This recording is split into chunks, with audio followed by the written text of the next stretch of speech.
This month on Access Minnesota, we explore an area of the world most have heard about, but few have seen, Guantanamo Bay, Cuba. We'll speak with two University of Minnesota history professors about a project in collaboration with 11 universities across the country that seeks to uncover some of the lesser-known histories of Guantanamo. Later in the show, we talk with former Ramsey County Attorney Susan Gartner, who is part of a group of lawyers tasked with monitoring the trial of Khalid Sheikh Mohammed, known as the mastermind behind 9/11, and who has been held at Guantanamo since 2003. But first, more about the long, complex history of Guantanamo and the Guantanamo Public Memory Project. Jeanne OBrien is a professor of history at the University of Minnesota, and Kevin Murphy is an associate professor in the history department at the U. Both are involved in the Guantanamo Public Memory Project and co-taught a class last semester that corresponded to that project. Professors OBrien and Murphy, welcome to Access Minnesota. Thank you. Thanks for having us. The Guantanamo Project is a collaboration between 11 universities. Included in the project is a website and a traveling exhibit which will come to the Twin Cities next year. What's the purpose of the Guantanamo Project, and how did the U become one of the 11 collaborators?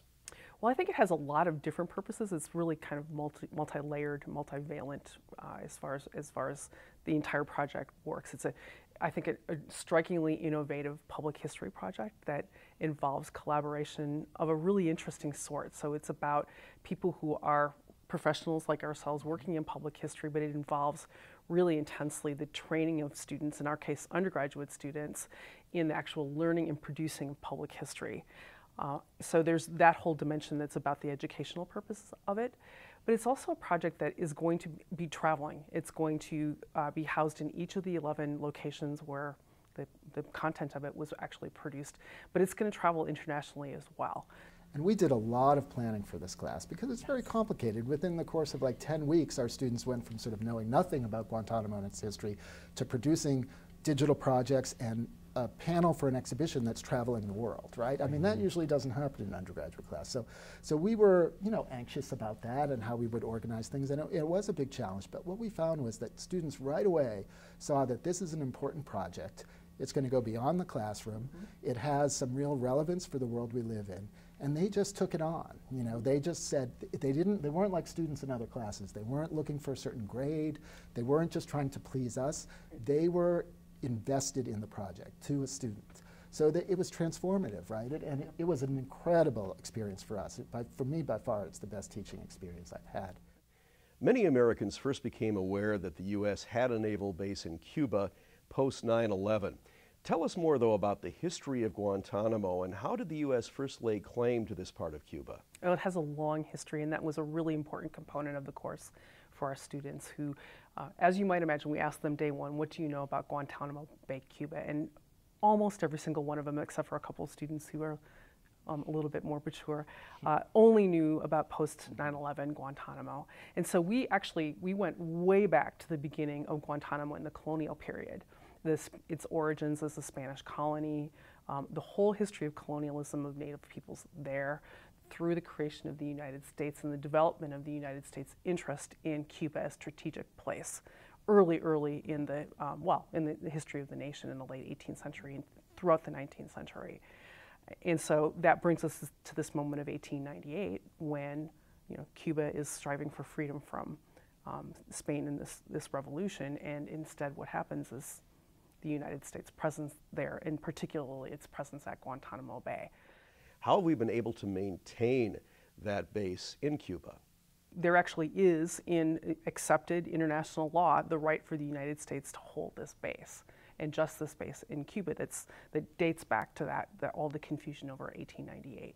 So, I mean, technically the legal instruments are in place that the United States can retain its presence there. Although many have argued that they're dubious, right? So that Cuba technically has sovereignty, but the U.S. controls anything that happens on the base. So, whether or not sovereignty is possible in a space where another nation has complete control, that's the question, right? So it's been symbolic, but it's also been absolutely essential strategically to the United States global power, and especially within the region. There have been many allegations of mistreatment and even downright torture of prisoners at Guantanamo post 9/11. What do we know about what really goes on there? Certainly there's evidence that harsh and unusual interrogation techniques have been used there. There are lawyers who are affiliated with the Center for Constitutional Rights and the ACLU and other organizations who've gone and worked with detainees there, who've reported a fairly sort of bleak situation for people who are being held, in some cases, without being charged with any crime. And so there's a huge legal community around Guantanamo, actually, and it's an ongoing one, that lawyers who represent particular detainees there and still are representing them. There are also accounts of people who served in the military there who talk about their experiences there and basically the mentality that was instilled in them about how they should treat the detainees there. They were all about envisioning the detainees as enemies of the state, and how that actually influenced what they saw in the population there. So there's a lot of evidence, but not as much as we can see yet, right? There are also the torture memos, which have been, a huge point of contention, and our students spent a lot of time talking about those memos and what it means that those memos actually were in effect for various points of time throughout the last, we're at what, 12 years. What were your students' perceptions of Guantanamo before the class began, and how do those perceptions change as the class went on? Yeah, that's a really interesting question. And, I think, as Jeannie was mentioning, with a few exceptions, what our students thought about Guantanamo Bay was its post 9/11 sort of iteration. So they thought about orange jumpsuits, they thought about detention, they thought about torture, things like that. They knew that it was a controversial place. They knew that the Obama administration had promised to close Guantanamo, and they were interested in it for those reasons. So it had sort of very negative associations to most of them because they came in thinking sort of critically about things like indefinite detention and torture, and they were responding to kind of news accounts. But I think over time they realized not just the complexity and the length of the history of Guantanamo, but also the complexity of kind of international relations more broadly. And they also, I think, more fully understood the various positions that people have had about Guantanamo and its relationship to the United States. In fact, one group of students did a digital project that examined what their generation, what the college generation knows and thinks about Guantanamo. It's a very interesting project that uses word clouds to sort of assess what people's immediate sense of Guantanamo is, and it essentially fell along those lines. It was mostly sort of post 9/11 understandings of the place. And then they've tried to take that information and to actually sort of educate their peers around Guantanamo's sort of larger importance and longer history. We had a lot of conversations about what does it mean to have a global war on terror? How do you bound that? What does it mean? What are all the issues that come up at Guantanamo? What do they have to do with how the world imagines itself in the contemporary moment and moving forward? Tell us more about the students' digital projects. What kind of stories do they tell about Guantanamo? Well, our digital projects that the students produced were just incredible. I mean, Kevin started with the word cloud, and so that was actually one of the first ones that we could really get our grip around, because it was something that the students actually already produced some of the technological skills to work with. There's another, we were actually nervous about this particular project. We had a group of students who wanted to do GIS mapping, and we said, that's great, we can't help you with GIS mapping.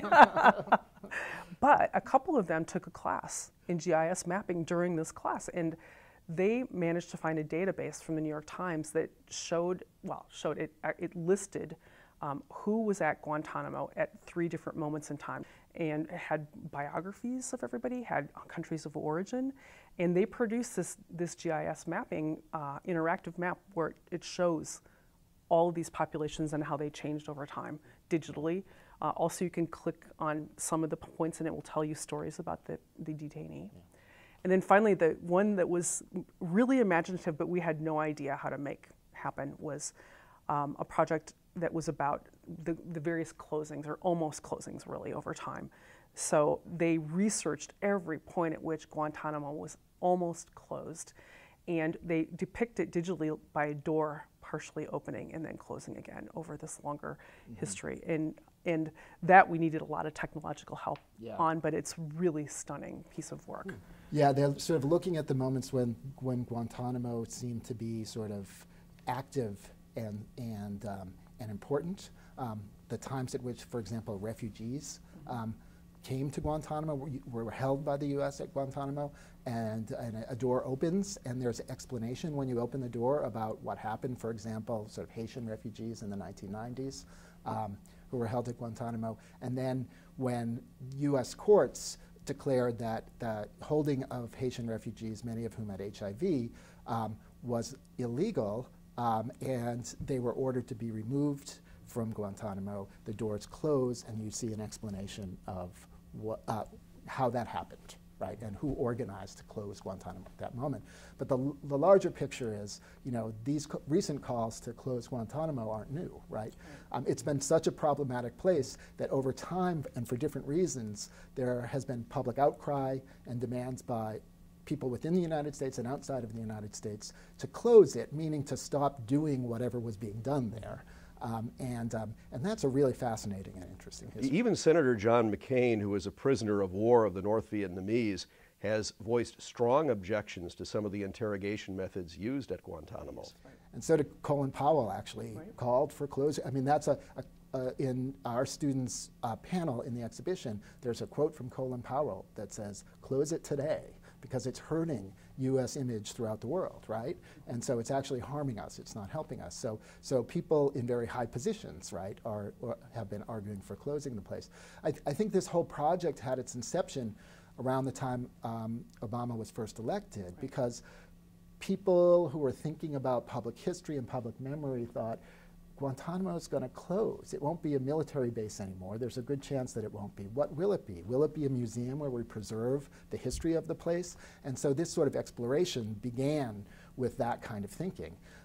It became something else entirely, because clearly it's now sort of 4 years later, we're into the second administration, and it's the detainees are still held there. So it became more of an examination of why it's been so hard to close, as opposed to what should happen with it now. President Obama promised to close Guantanamo during his first campaign. Why has he been unable, or perhaps even unwilling, to do that? It's a good question, right? Well, it is. A lot of people have been asked that. It's become very difficult politically, I think. I mean, part of the issue is one that I think we already mentioned, that sort of what you do with people who've been held sometimes without charge, and sometimes who are charged with very particular kind of crimes that are related to terrorism. It's hard to figure out where they go, right? Within the United States or elsewhere in the world. I think that's a big reason. I think political opposition to close. I mean, there are politicians who continue to argue that there should be more people held at Guantanamo, that it's a good place. So there's been a good deal of political opposition. And beyond that, I think it's a really difficult question to answer. Has the Guantanamo Project given you some insights into what the future of the place may hold? Wow. That's a hard question. That's a really hard question. I think, you know, it's interesting for us and for our students. I think we came in thinking it'll be something different soon, maybe, or I think, or there's a good chance that it will be. And we were thinking about, let's think about what it might be. Will it be a site to remember the past? Will it be a site that sort of forwards kind of international cooperation and international efforts?